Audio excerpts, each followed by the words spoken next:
வணக்கம் பாரதிராஜா. பெங்களூரு சிறைத்துறை டிஐஜியாக இருந்த ரூபா பணியிட மாற்றம் செய்யப்பட்டிருக்கிறாரு.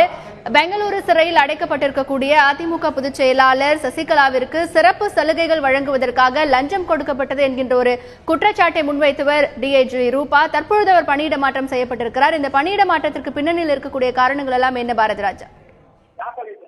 அதாவது இந்த பணியிட மாற்றம் என்று முக்கியமாக பார்க்கும்போது அவர் மீது ஒரு குற்றச்சாட்டு நேற்றைக்கு முன்தினம் டிஜிபி சத்யநாராயண அவர்கள் ஒரு 16 பக்க அறிக்கையை உள்துறை செயலாளருக்கு அனுப்பியிருந்தார். அந்த 16 பக்க அறிக்கையில் கடந்த ஜூன் 23ஆம் தேதி தான் டிஐஜி ரூபா அவர்கள் பணியில் சேர்ந்தார். அவர் பணியில் சேர்ந்த பிறகு என்னென்ன விதிமீறல்களில் ஈடுபட்டார் என்பது குறித்து அந்த 16 பக்க அறிக்கையில் அவர் குறிப்பிட்டிருந்தார். இதைத் தொடர்ந்தே இந்த பணியிட மாற்றமானது அவருக்கு அளிக்கப்பட்டுள்ளதாக தற்போது நமக்கு தகவல் கிடைத்தது. இது மட்டுமல்லாமல் அவருக்கு தும்கூர் சிறை, அதே போல பெங்களூரு பரப்பனாகர சிறை, இந்த 2 சிறைகளில் மட்டுமே இந்த 2 சிறைகளை கண்காணித்துக் கொள்ளும் பொறுப்பு மட்டுமே முதற்கட்டமாக ஒப்படைக்கப்பட்டிருந்தது. ஆனால் அவர் கூடுதலாக பெல்காம், பெல்லாரி ஆகிய சிறைகள் குறித்தும் சிறைகளில் தாங்களுக்கு ஆய்வுகள் மேற்கொள்ளும் பணியை வழங்க வேண்டும் என்ற ஒரு கோரிக்கையும் வைத்திருந்தார். அதற்கான மனுவையும் கொடுத்திருந்ததாக டிஜிபி சத்யநாராயணன் கொடுத்திருந்ததாக தகவல் இருந்தது. இதற்காக அரசிடம் அனுமதி பெற்ற பின்னர் அந்த பதவிகள் வழங்கப்படும் என்று சத்யநாராயணன் தெரிவித்தாலும் இதற்கு டிஐஜி ரூபா அவர்கள் சத்யநாராயணன் அவர்களிடம் ஆர்குமெண்ட் செய்ததாகவும் ஒரு தகவல்கள் கிடைத்துள்ளது. தற்போது இந்த நிலையில் இந்த பணியிட மாற்றம் முக்கியமான ஒரு அம்சத்தை பெற்றுள்ளது. ஏனென்றால் தற்போது இன்று பிற்பகல் 3 மணி அளவில் வினய்குமார் மூத்த ஐஏஎஸ் அதிகாரி வினய்குமார் தலைமையிலான ஆய்வுக்குழு சிறையில் ஆய்வுகள் மேற்கொள்வதாகவும் தகவல் கிடைத்தது. இந்த ஆய்வு முடிவுக்கு பிறகு சம்பந்தப்பட்டவர்களும் நடவடிக்கை எடுக்கப்படும் என்று முதல்வர் சித்தராமையா தெரிவித்துள்ளார். இந்த நிலையில் இந்த ஆய்வறிக்கையானது 1 வாரத்திற்கு சமர்ப்பிக்க வேண்டும் என்றும் முதல்வர் சித்தராமையா அறிவுறுத்தியுள்ளார் என்பது குறிப்பிடத்தக்கது.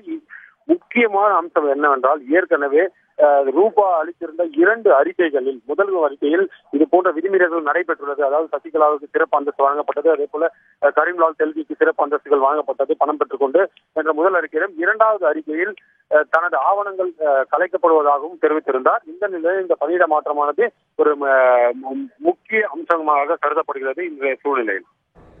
பாரதிராஜா, தற்பொழுது பெங்களூரு சிறைத்துறை டிஐஜி ரூபா போக்குவரத்து மற்றும் சாலை பாதுகாப்பு துறைக்கு பணியிட மாற்றம் செய்யப்பட்டிருக்கிறார். ஏற்கனவே சிறையில் இருக்கக்கூடிய திருமதி சசிகலா அவர்கள் சலுகைகளை அனுபவிப்பதற்காக 2 கோடி ரூபாய் லஞ்சம் கொடுத்தார் போன்ற ஒரு புகார்கள் ரூபா மூலமாக எழுப்பப்பட்டிருந்தன. 2 அறிக்கைகளும் அவர் தரப்பிலிருந்து வெளியிடப்பட்டிருந்தன. இப்போ பணியிட மாற்றம் செய்யப்பட்டிருப்பது குறித்து ரூபா ஏதாவது கருத்துக்கள் சொல்லியிருக்காரா? அவரை தொடர்பு கொள்ள முடிந்ததா? அதாவது இந்த பணியிட மாற்றம் தொடர்பான இந்த அரசாணை தற்போதுதான் வெளிவந்தது. சில மணி நேரங்களே ஆகியுள்ளது. இதுவரை இன்று காலை முதலே ரூபா அவர்கள் அவர்கள் அலுவலகத்திற்கு காலை 11 மணி வரை அவர்கள் அலுவலகத்திற்கு வரவில்லை.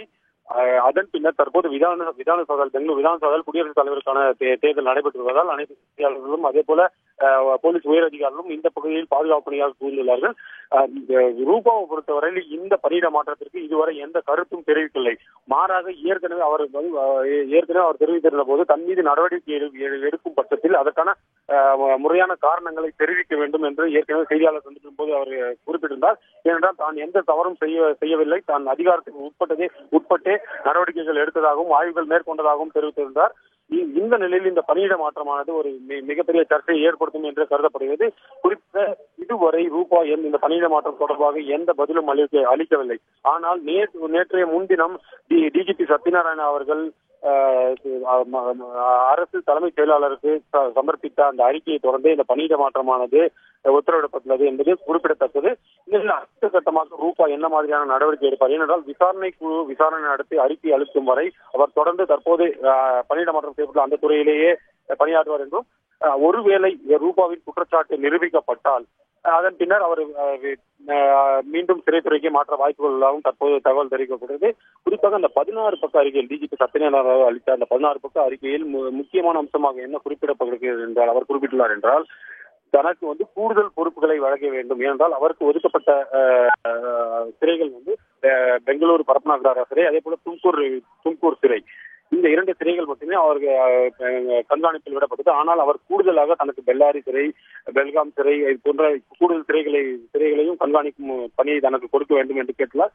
இதை பார்க்கும்போது எங்கோ ஒரு இடத்தில் டிஜிபி ரூபா அவர்களும் தனது அதிகாரத்தை அதிக அளவில் பயன்படுத்த முயற்சியுள்ளார். இதற்கு எதிர்ப்பு தெரிவிக்கும் விதமாகவே இந்த நடவடிக்கைகள் மேற்கொள்ளப்பட்டது.